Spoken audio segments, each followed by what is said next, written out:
Thank you.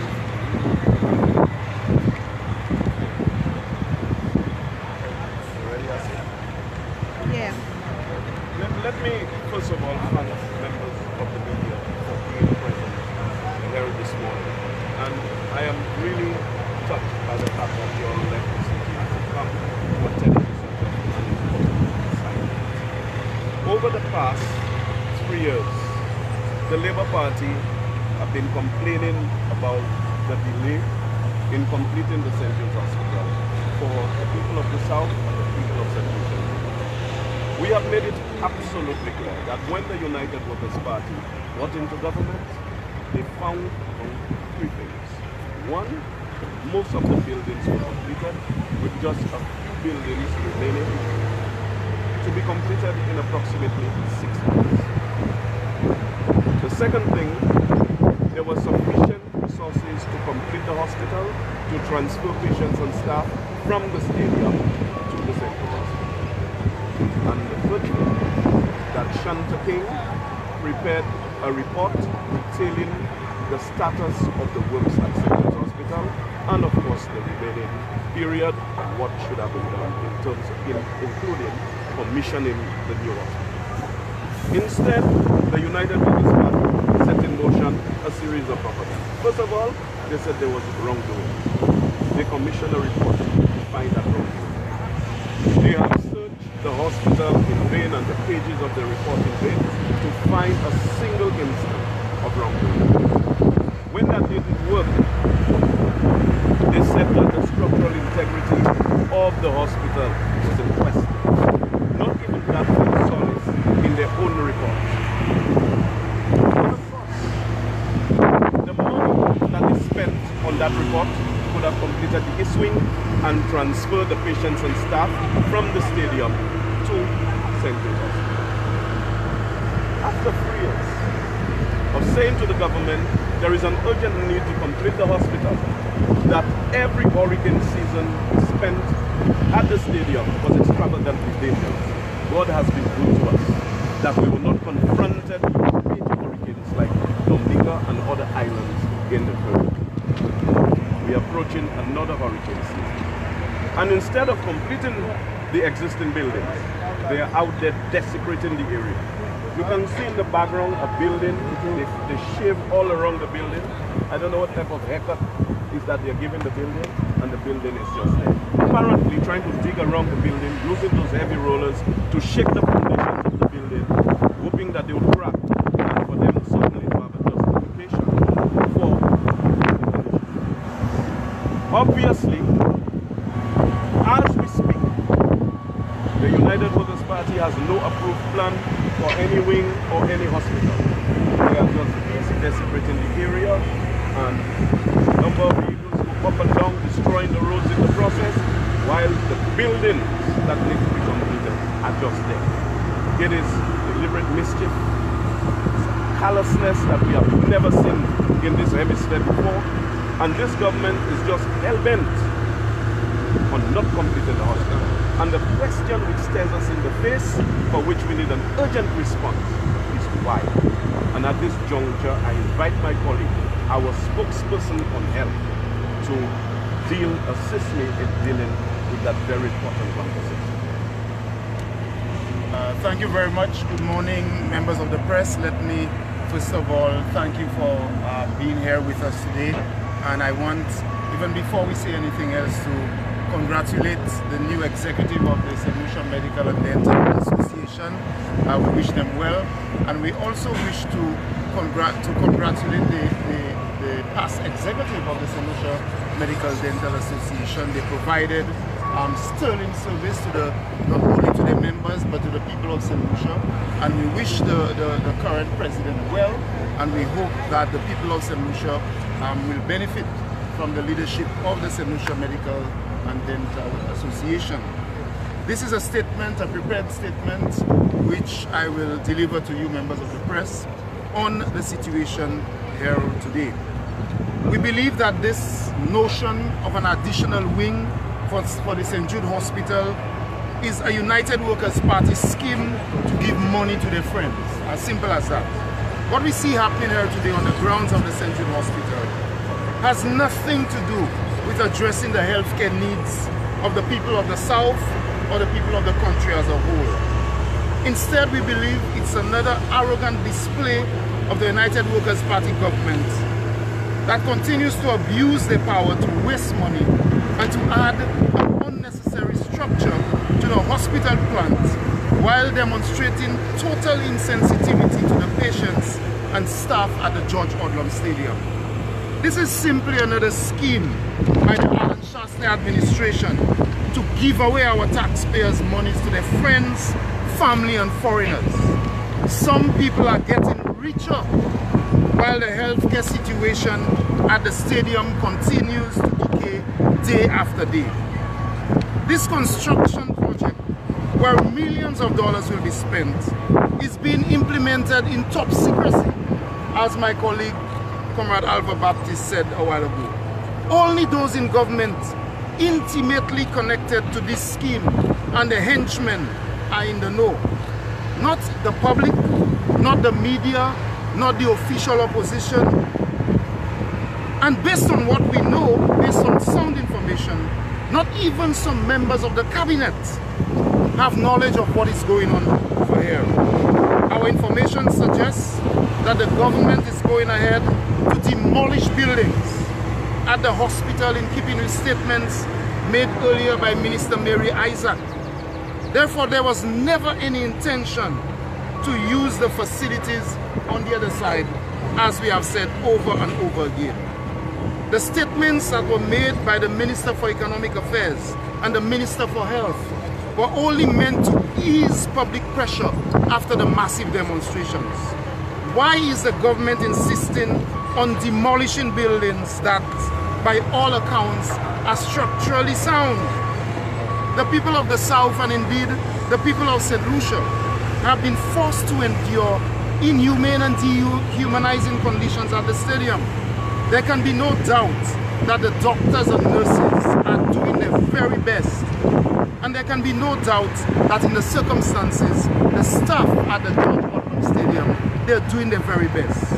The conditions at the stadium have become appalling. Flies from the dump continue to be an everyday challenge for the doctors, nurses, patients and staff.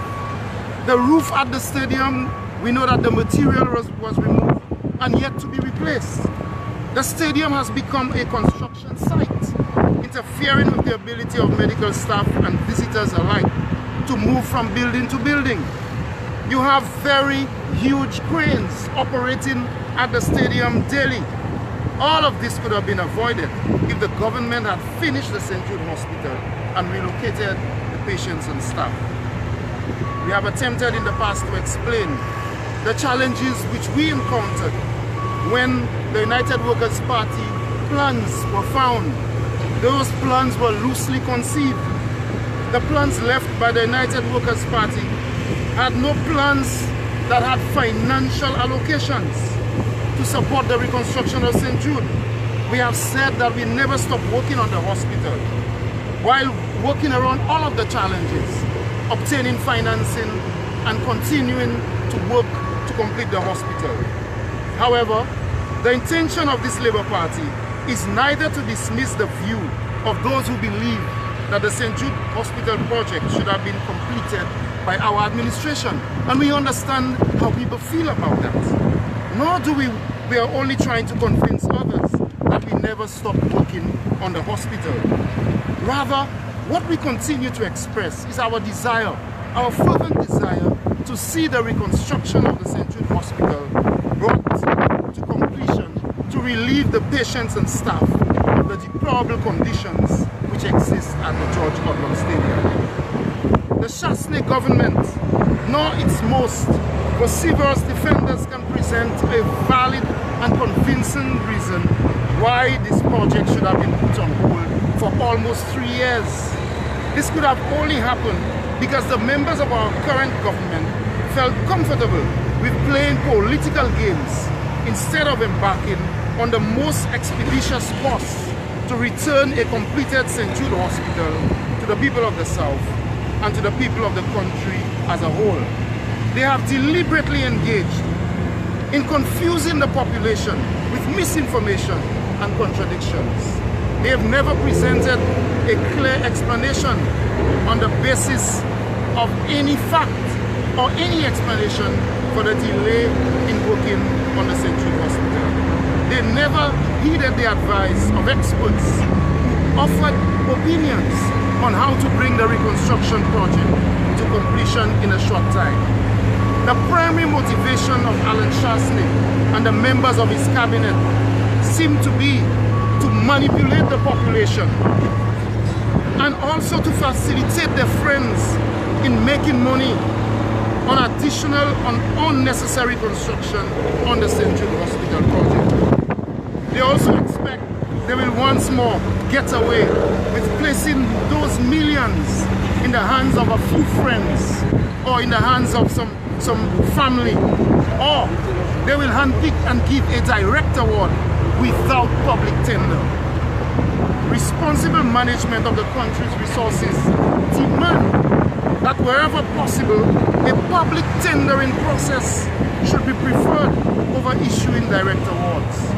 Public tendering reassures the populace that the most cost-effective bidder is chosen and that contracts are not being used primarily on the basis of what is closest or who is closest to a minister or the government, or for that matter, who is most willing to share benefits with ministers. It must become evident to all of us, to the people of this country, that this uncontrollable feeding at the public trough must be stopped.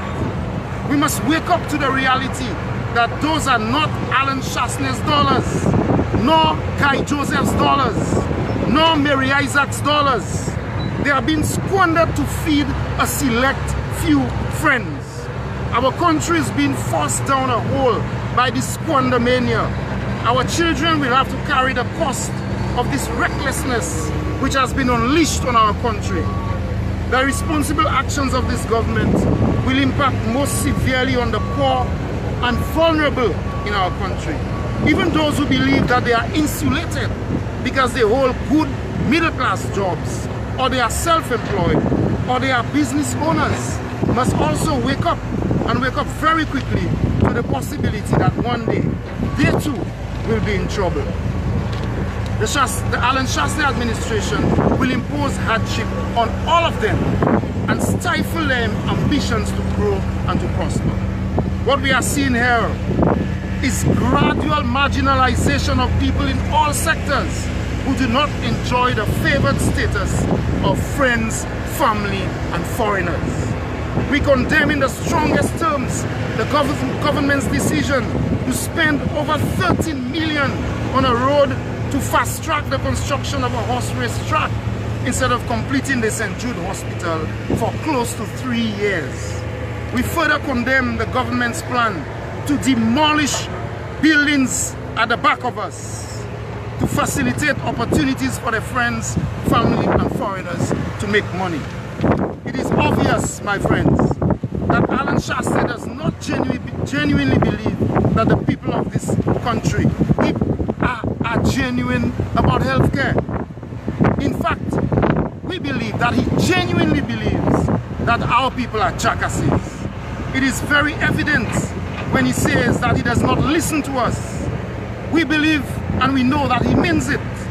The power to stop this wastage and abuse of government authority is in the hands of the citizens of this country.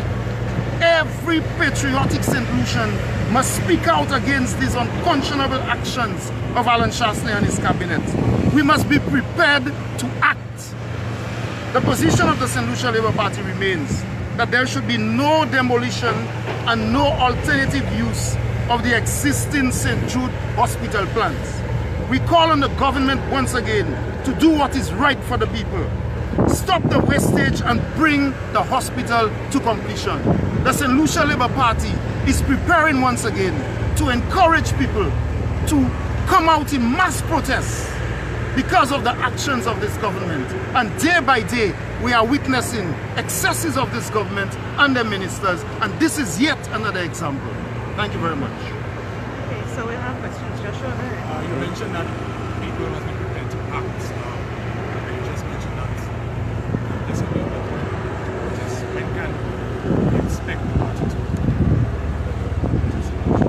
certainly the party, since the last mass protest, we have never stopped mobilizing our people. We have never stopped raising the issues in the public, whether it be through the radio stations, whether it be through social media. I think there is an abundance of information out there in the public. And since our last protests, since our last two protest actions, one here in the south, and we culminated at the St. Jude Hospital site, and also in the north, we continue to encourage Saint Lucians to get information. The Saint Lucia Labour Party itself has put out a lot of information, and therefore we believe that since the last set of mass protests, there is additional reason for Saint Lucians to come out in a democratic way to express their outrage with what is happening. I recall Minister Guy Joseph indicating that they will continue to work on the St. Jude Hospital front, on the buildings. When the protests came out, he came out and said that, you know, the St. Jude Hospital project will continue and so on. And we, as the Saint Lucia Labour Party, we kept insisting that we were very skeptical about pronouncements by Minister Guy Joseph and pronouncements by Minister Mary Isaac. And today we are seeing the evidence. And all of what's happening, what do you think will happen? Where are the structural reports? And we understand that what is happening is that sand is actually being removed from a river which is in the constituency of Honorable Alpha Baptist. I'm sure he can speak more eloquently about that. Sand is being removed from the river mouth and just dumped in this area. Where are the reports? Where are the designs? Are there engineering reports that indicate that what is happening there is authentic? We also understand that it's a prefabricated building that's coming there. A shortcut, a field hospital. How can we accept this? And we continue to say that we'll mobilize the people of St. Lucia to act, to ensure that we register our disgust and our protest at what the government is doing. It is very clear that the Prime Minister continues to believe that St. Lucians are jackasses. Do you have a time frame for that protest action? I will allow the First Deputy to also speak on this. Let me make it absolutely clear that we have held many press conferences on St. Jude's. We have maneuvered deliberately within the parameters of democracy and the law. We believe in democracy. We believe that the government was elected to deliver on basic things like St. Jude's. So over the past 3 years, we have been extremely, obedient to everything within the parameters of the law and within the parameters of democracy, because we wanted our message to be clearly understood. At this point in time, the temperature is rising. The Alan Shasley administration is abusing the patience of the people of this country. And we want to make it absolutely clear that we are going to be in the orbit of their decision making with absolute readiness to act. If, for example, they attempt to demolish our buildings, then we are going to be very mobilized and we are going to take action. But you are going to know about those actions if there is a need to proceed in that particular direction. The second thing is if they attempt to give a private concern our buildings, because the Saint Lucia Labour Party, after winning the next general elections, intend to complete those buildings for the use of the patients and staff of the St. Jude's Hospital. And no doubt, those entities who are favorably disposed to enter in agreement with Alan Shasley should be aware that the St. Lucian people are vehemently opposed to any MOU or any contract between Alan Shasley and that foreign entity. And that foreign entity must not have any doubt about what course of action we are going to pursue, because we intend to complete the buildings for the people of the South in particular, and for the people of St. Lucia in general. So we are not going to obey any type of contract simply because Alan Shasley and the private entity believes that we are jackasses or we can back and there's nothing we can do. It is a period for us to be very serious about the implications of the demolition of our buildings or any contractual arrangement with a third party. Now I want to speak to those third parties directly. Do not enter any contractual arrangement with Alan Shasley and the UWP administration, because the Saint Lucia Labour Party and the people of Saint Lucia are opposed to any privatization of St. Jude's Hospital. So they should complete those buildings and allow the patients and staff of St. Jude's Hospital to occupy it. And this is it. There is no room for compromise. You're acknowledging your statement that your government should have completed your things of work, etc. Shouldn't this government be given the same 5 years to complete? This government was elected to serve the people of Saint Lucia, and they promised that they would complete the Central Hospital. Right, so I'm saying We do not believe that there is a game to be played with the healthcare of this people of Saint Lucians. All right. When this government came into office, it took 6 months to the completion of the hospital. They found buildings that were in progress. In fact, they actually stopped work on the hospital. This is not a situation where the government came in and there was no work happening. They stopped work on the hospital for 3 years. Why would they do that? They stopped work on the hospital for 3 years, and they are allowing the people in the stadium to be faced with all of those issues, heavy cranes operating at the stadium as we speak, removal of roofs with dangerous materials, and we believe that this government is deliberately causing the people to suffer because they want to privatize the hospital. And therefore, this notion that the government should be given time. What about the people who are in the stadium who by now should have been transferred to proper facilities?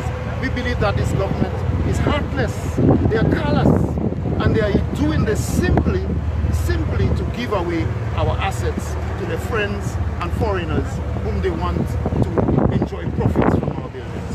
What about the Saint Lucia Medical and Dental Association? There's a new executive. What come from that new executive? As I said before, we wish the new executive of the Saint Lucia Medical and Dental Association well. We believe that our leaders in Saint Lucia, the doctors are well trained. We believe that they all have the capacity to serve Saint Lucia well. We are willing to work with any organization, and we want them to do well, because if the Saint Lucia Medical and Dental Association does well, they will represent not only the professionals, the members, but their representation will fully bring down the benefit of all Saint Lucians, and therefore we wish them well. We are willing to work with any organization in Saint Lucia. We have said so before. Any organization in Saint Lucia which has the interest of Saint Lucians at heart. So we really wish them well. They're pretty new, and therefore we wish the Dr. Merle Clark well. We wish the executive well. So let's look forward to the interactions with organizations in Saint Lucia and in the government. But our hope is for the best all the time. That's why we keep fighting. We keep fighting because we want the best for the people of Saint Lucia. That's why we continue to work on the St. Jude Hospital. Even when the United Workers' Party left no money, we continued to work. And remember the United Workers' Party came back in and they said that the doors were too small. They tried all kinds of gimmicks. The press went in there, they said the doors are too small, there are no ramps, all kinds of gimmicks. They said the buildings are not structurally sound. And you know what is happening now? They are forcing the buildings not to be structurally sound now. Look at what's happening near completed buildings. This is heartless, and this is really a travesty. Look at what's happening with heavy equipment right next to buildings. It's simply because, as Brother Alva Baptist said, they want to find a reason to demolish the buildings. That's all. Why are they doing this?